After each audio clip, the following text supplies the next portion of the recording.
राष्ट्र उभारणीत प्रगत पायाभूत सुविधा महत्त्वपूर्ण असल्याचं सांगत विकास आणि राष्ट्रीय सुरक्षा यांचा समतोल राखून प्रगती साधली जाईल हे केंद्र सरकार सुनिश्चित करत आहे असं संरक्षण मंत्री राजनाथ सिंह यांनी सांगितलं. ते आज नवी दिल्ली इथं आयोजित BRO अर्थात सीमा रस्ते संघटनेच्या तंत्रज्ञान परिसंवादाला मार्गदर्शन करताना बोलत होते.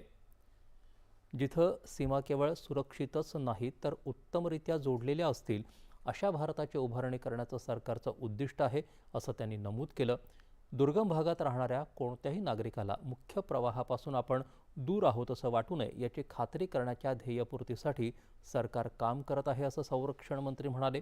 प्रगत पायाभूत सुविधा हे नेहमीच विकसित संस्कृतीचं वैशिष्ट्य राहिलं आहे.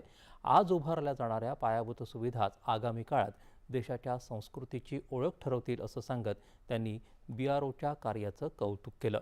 BROच्या कर्मचाऱ्यांच्या समर्पण आणि कठोर परिश्रमाबरोबरच आधुनिक तंत्रज्ञानाचा सातत्यानं अवलंब करणं देखील तितकंच महत्त्वाचं असल्याचं राजनाथ सिंह यांनी नमूद केलं.